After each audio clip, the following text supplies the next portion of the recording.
This video shows how data can be uploaded and visualized on a map. For this tutorial, we will look at the icosanoid pathway, together with some multi-omics data from the uBioPred project. The data shown here have been extracted from the stratification of asthma patients using a multi-omics handprint generated from gene expression, proteomics, and metabolomics, as well as clinical data. The two clusters containing the most and least severely affected patients were then compared, and the statistically different features in gene expression and icosanoid profiles were extracted. The resulting fold changes were scaled to range from -1 to 1, and then mapped to the icosanoid's metabolic map. For more details on this dataset, you can find links associated with this video at https://asthma-map.org. The files to be uploaded must be plain text and contain 2 columns of data with the headers name and value. In the first column must be the names of entities in the map. Make sure these names correspond exactly to those used in the map. In the second column are values ranging from 1 to -1. It is important to note that the uploaded file must use tab separators. To work with overlays, we need to head now to the Overlays tab. Here we see the default overlays, but we want to add a custom overlay with our own data. Because your uploaded data are stored on our server, it is necessary to log in to use this feature. If you don't have a login account, you can request one by contacting the map administrators. I already have a login, so I will proceed by entering my details. On logging in, the map is reloaded and we are taken back to the main page.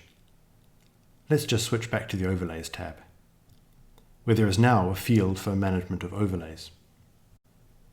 To upload a data file, just click the Add Overlay button, which brings up a data submission box. We can add a name for the overlay we are creating. This is optional though, as is a description. These fields allow a bit more information about the data to be shown. The data type is set to generic by default.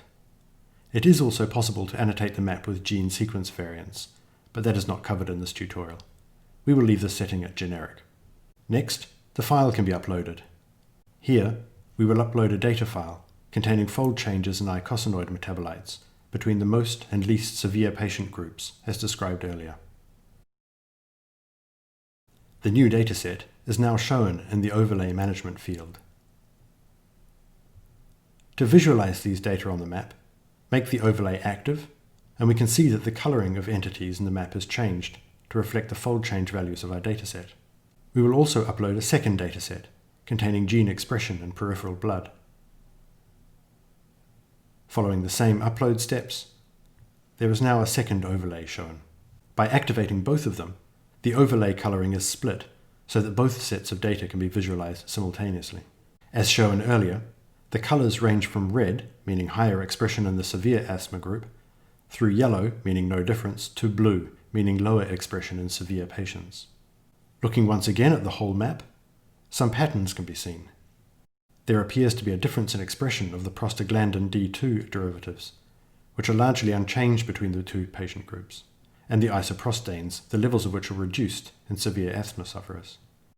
On the other hand, the leukotrienes are predominantly increased in severe asthma. Although one of the upstream mediators of this pathway, FLAP, is not itself changed, its known regulatory role suggests it to be a promising drug target, a hypothesis that is not suggested by examination of the data without the context of the map. A range of data can be uploaded and visualized on such a map, including quantitative expression data, differential expression comparisons, as we've shown in this tutorial, semi-quantitative thresholded values, as well as categorical data, such as presence or absence of some property. Once you have finished examining your data, you may wish to turn to the default view. This can be done by selecting the Pathways and Compartments default overlay. Initially, both the default coloring as well as your data overlays are visible. The view can be customized by switching overlay visibility on and off as desired. To log out at the end of your session, simply switch to the Info tab and click Log Out. Visualizing experimental data in the context of a map adds a powerful new dimension to your analysis and leverages existing knowledge in the field. We encourage you to explore your own data with the maps available at https://asthma-map.org.